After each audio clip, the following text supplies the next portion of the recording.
Shalom. Perkenalkan, nama saya Selvi, NIRIM 1020230193. Di sini saya akan menjelaskan cara mengkonstruksi tes. Yang pertama, tes uraian atau esai. Caranya, buatlah soal yang sesuai dengan indikator dan kompetensi dasar. Yang kedua, harus menggunakan kata-kata tanya atau perintah seperti jelaskan, uraikan, dan bandingkan.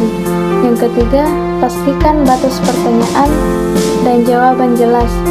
Yang terakhir, buat pedoman penskoran yang jelas dan objektif. Cara mengkonstruksi tes yang kedua atau tes isian. Yang pertama, membuat soal yang sesuai dengan materi dan kompetensi dasar. Yang kedua, pastikan jawaban yang diharapkan spesifik dan jelas. Yang ketiga, jangan mengutip kalimat dari buku dan catatan. Yang terakhir, buat pedoman penskoran yang jelas dan objektif. Cara mengkonstruksi tes melengkapi. Yang pertama, ini sama dengan isian, tetapi lebih panjang konteksnya. Yang kedua, biasanya dalam bentuk paragraf. Yang ketiga, harus menghindari terlalu banyak bagian kosong. Cara mengkonstruksi tes benar salah.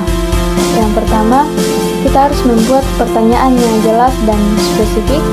Yang kedua, menghindari pernyataan yang masih bisa diperdebatkan. Yang ketiga, seimbangkan jumlah pertanyaan benar dan salah. Yang kelima, tes menjodohkan.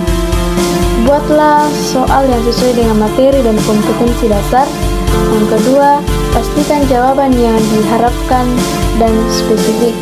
Yang ketiga, gunakan satu tema atau topik dalam satu kelompok soal.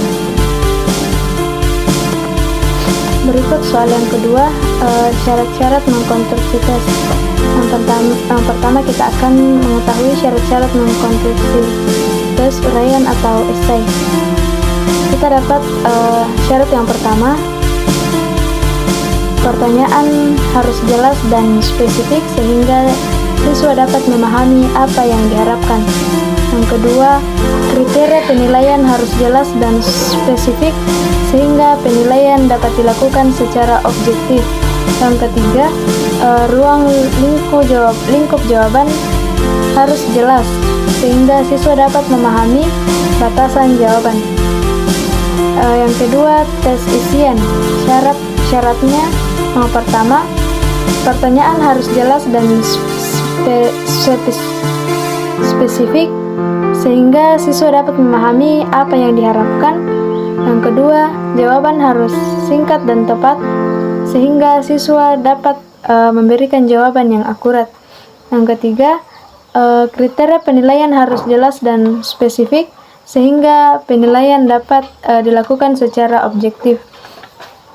Yang berikut tes melengkapi. Syaratnya yang pertama, kalimat yang tidak lengkap harus jelas sehingga siswa dapat memahami apa yang diharapkan.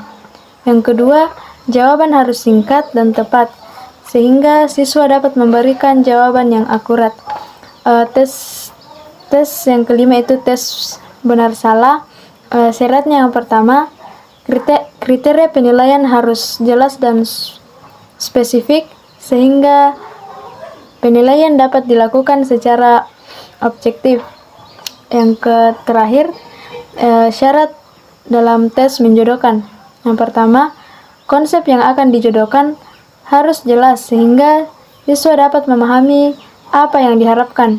Yang kedua, pilihan jawaban harus jelas dan spesifik sehingga siswa dapat memilih jawaban yang akurat. Baik, kita masuk ke soal yang ketiga, yaitu kelemahan dan kelebihan tes uraian atau esai. Yang pertama, kelebihan